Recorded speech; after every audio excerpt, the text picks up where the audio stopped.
नमस्कार दोस्तों, कामरा क्लासेस के ऑनलाइन प्लेटफॉर्म पर आपका हार्दिक स्वागत और हार्दिक अभिनंदन है। आज अपने बात करते हैं नेशनल पार्क के दूसरे भाग में और देखते हैं कौन कौन से नेशनल पार्क है जो अक्सर एग्जाम में पूछे जाते हैं। तो आज अपने बात करते हैं सबसे पहले उत्तराखंड।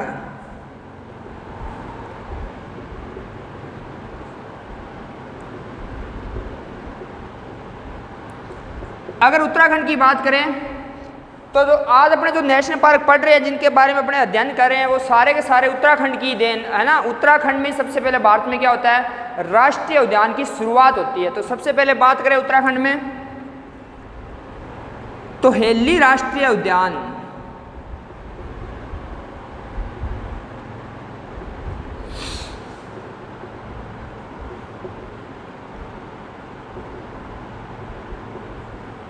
ये बना 1936 में। कब बना? 1936 में।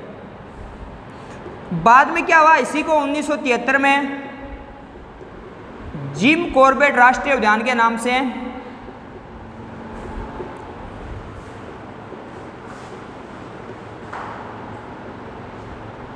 जिम कॉर्बेट राष्ट्रीय उद्यान के नाम से भारत सरकार द्वारा भारत का पहला वन्य जीव अभयारण्य घोषित कर दिया गया।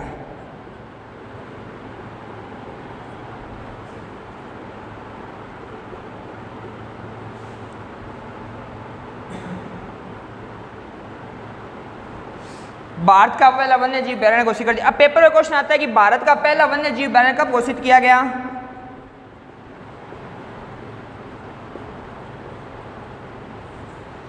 एक अप्रैल 1973 को। देखो चीजें समझनी बहुत जरूरी है, दोबारा से देखते हैं। देखो हेली राष्ट्रीय उद्यान था 1936 में जब बना, इसके बाद 1973 में इसका नाम जिम कॉर्बेट राष्ट्रीय उद्यान कर दिया और बाद में 1973 में ये भारत का क्या बना, पहला वन्य जीव अभयारण्य बना 1 अप्रैल 1973। ये जिम कॉर्बेट कौन था?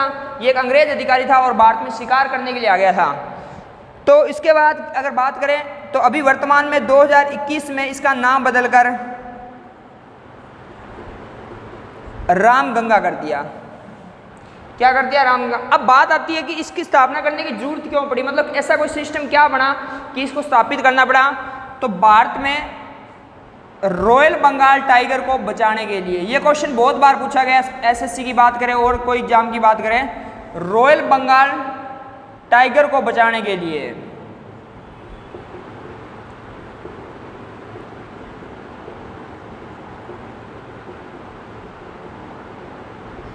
To save the royal Bengal tiger है ना। तो रॉयल बंगाल टाइगर को बचाने के लिए इसकी स्थापना की गई। दोबारा से देखते हैं, एक बार और तसल्ली से दोबारा देखते हैं। देखो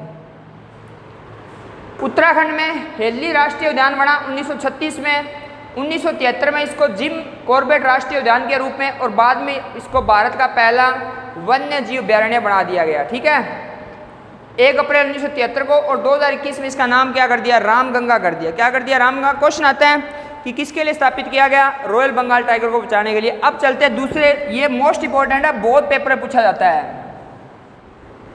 अब देखते हैं उत्तराखंड में दूसरा कौन सा है। दूसरा आता है फूलों की घाटी।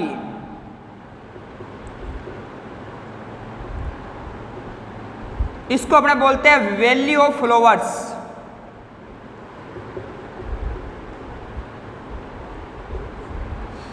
क्या बोलते हैं? Valley of flower. तीसरा आता है राजा जी।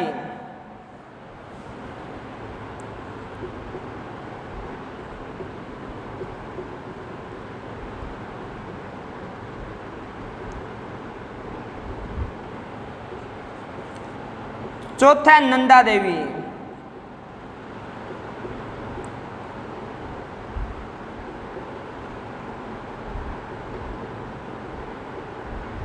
पांचवा आता है गोविंद पशु विहार।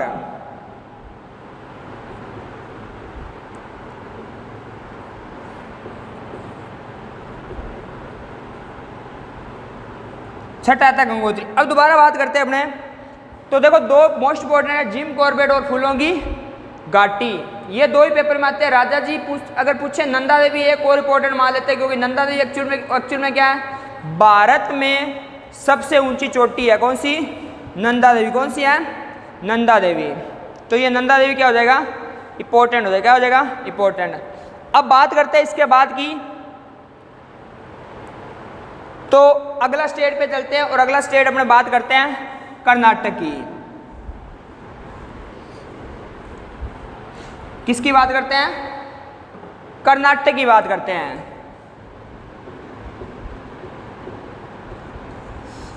तो सबसे पहले आता है कर्नाटक में अंशी।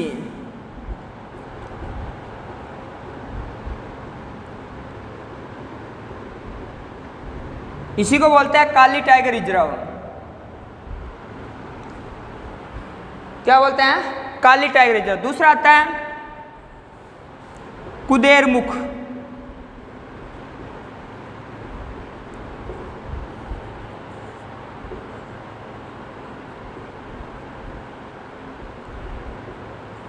तीसरा आता है बनेरघट्टा,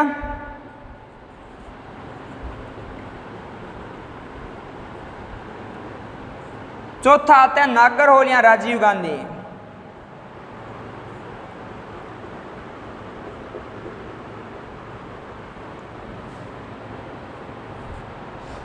पहला हो गया अंशी, दूसरा एक रहेगा अपने पास अभी बांदीपुर।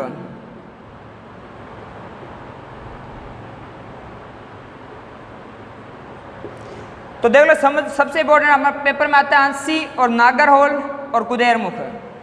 ये तीन पेपर में क्या होते हैं, सबसे ज़्यादा पूछे जाते हैं। क्या पूछाते हैं, सबसे ज़्यादा। दोबारा देखते हैं, देखो अंशी या काली टाइगर प्रोजेक्ट, दूसरा कुदेरमुख, तीसरा बनेरघट्टा, चौथा नागरहोल और पांचवा बांदीपुर। और कुदेरमुख जो कि एक चोटी भी है, कहाँ पे, कर्नाटका में। कहाँ पे है, कर्नाटक। अब चलते हैं नेक्स्ट अगले स्टेट पर।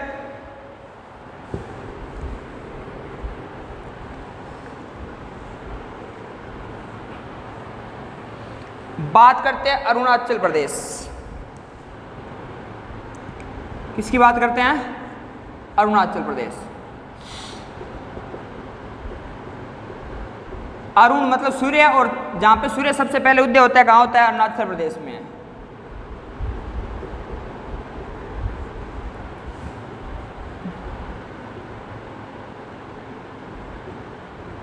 पहला आता है नामदफा,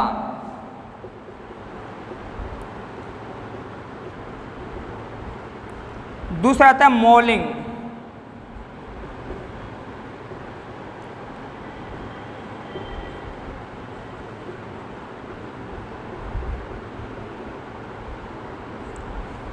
नामदफा और मौलिंग आता है। नामदफा और मौलिंग ये सबसे ज़्यादा आता है, नामदफा और मौलिंग। लेकिन यहाँ पे एक क्वेश्चन आता है पक्के टाइगर प्रोजेक्ट।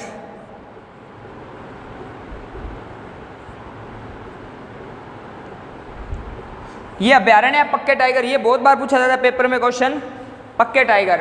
तो पहला नामदफा और दूसरा मौलिंग। और इसी पक्के के नाम पर यहाँ पे एक फेस्टिवल होता है, पक्के हॉर्निबल फेस्टिवल।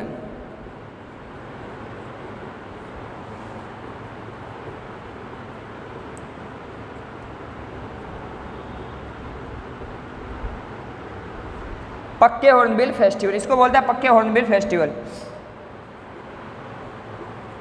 यहां बोलते हैं पक्के हॉर्नबिल त्योहार।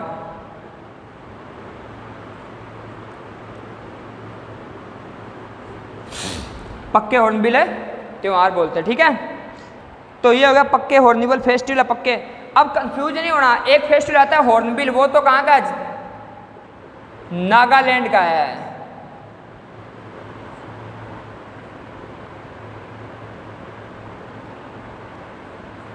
कहाँ का है, नागालैंड का। कहाँ का है, नागालैंड। तो नामदफा और मौलिंग, नामदफा और मौलिंग। और एक यहाँ पे क्या, पक्के टाइगर रिजर्व, क्या है, पक्के टाइगर रिजर्व। और ये कहाँ है, अरुणाचल प्रदेश में। तो पहला नामदफा और दूसरा मौलिंग। अब चलते हैं नेक्स्ट, यहाँ तक मैं उम्मीद है कि आपको समझ में आ गई। अब बात करते हैं अपने हिमाचल प्रदेश की।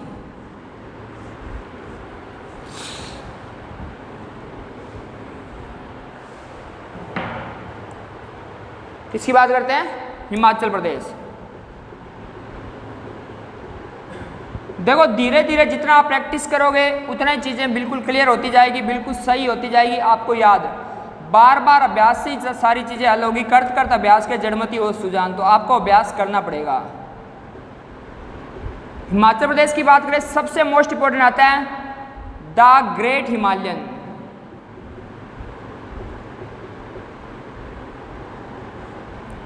कौन सा आता है? The great Himalayan National park. ये आता है हिमाचल प्रदेश में, कुल्लू। कहाँ आता है? कुल्लू। कुल्लू का दशहरा बहुत फेमस है और ये फेमस है हिम तेंदुए के लिए। तेंदुआ बोलते हैं, और हिम क्या होता है? जब बर्फ में रहता है और अपने को सफेद दिखाई देता है तो उसको क्या बोलते हैं? हिम तेंदुआ बोल देते हैं। क्या बोल देते हैं? हिम तेंदुआ। तो Great Himalayan National Park Kullu Himachal Pradesh में। दूसरा है पिन वैली।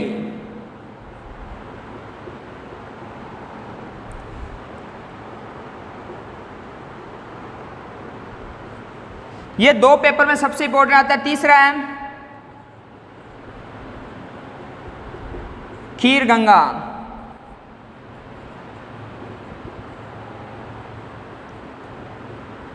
सिंबल 12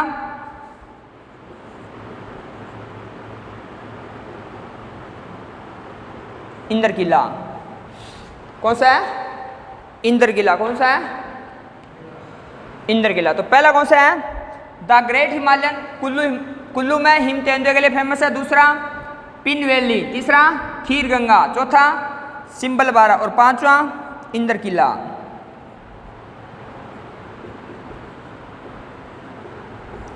इंद्र किला इसमें सबसे इंपॉर्टेंट आता है द ग्रेट हिमालयन, और एक आता है पिन वैली। कौन सा आता है? Pin valley. अब चलते हैं अपने बात करते हैं नेक्स्ट लद्दाख की बात करते हैं। किसकी बात करते हैं? लद्दाख की बात करते हैं।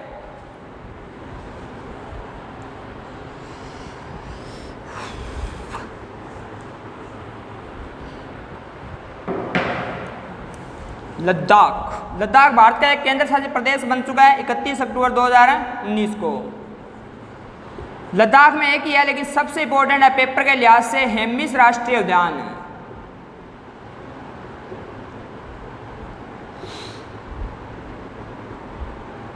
कौन सा है? हेमिस।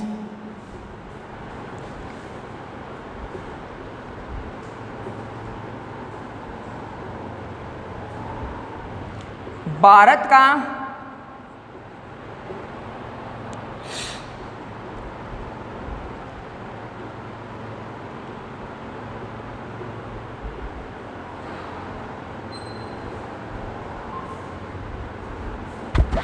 का सबसे बड़ा राष्ट्रीय उद्यान है हेमिस। किसके आधार पर है? क्षेत्रफल के आधार पर। According to area India is largest national park है situated in Ladakh.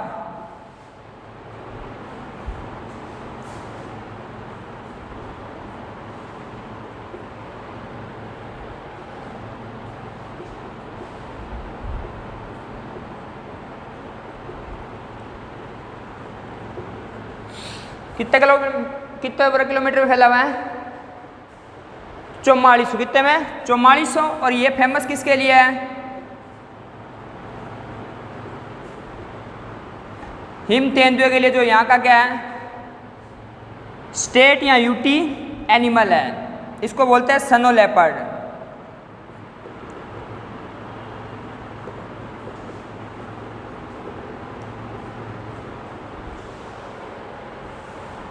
Snow leopard. अब चलते हैं नेक्स्ट, अपने बात करते हैं मेघालय की बात करते हैं। ये समझ में आ गया? उम्मीद करते हैं बिल्कुल आपको समझ में आया होगा। कई बार पेपर पूछ लेता है, प्रॉपर जगह पूछेगी कहाँ पर है, तो आपने प्रॉपर जगह बता देनी है। ले में है।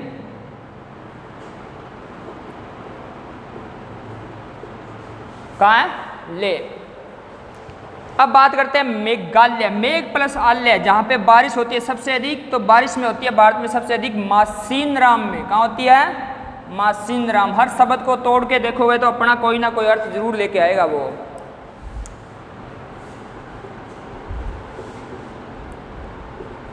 मेघालय। सबसे पहले आता है नोकरेक, जो कि मेघालय की सबसे ऊंची चोटी है। कौन सी? नोकरेक। दूसरा आता है बलफक्रम।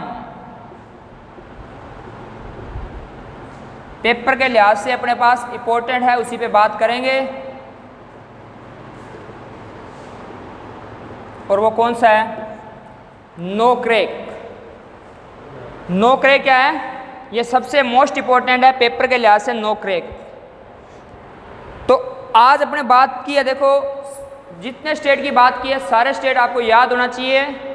अब मैं कमेंट के लिए क्वेश्चन दे देता हूं आपको, आपने कमेंट करके बताना है भारत में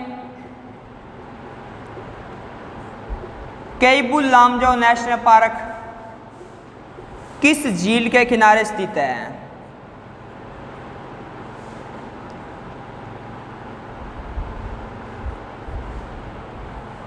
किस झील के किनारे स्थित है, आप कमेंट करके बता सकते हो। तो आज के लिए आप इतना ही करते हैं, आज की क्लास को यहीं पे विराम देते हैं, कल मिलते हैं एक नए सेशन के साथ। बहुत बहुत धन्यवाद, थैंक यू सो मच।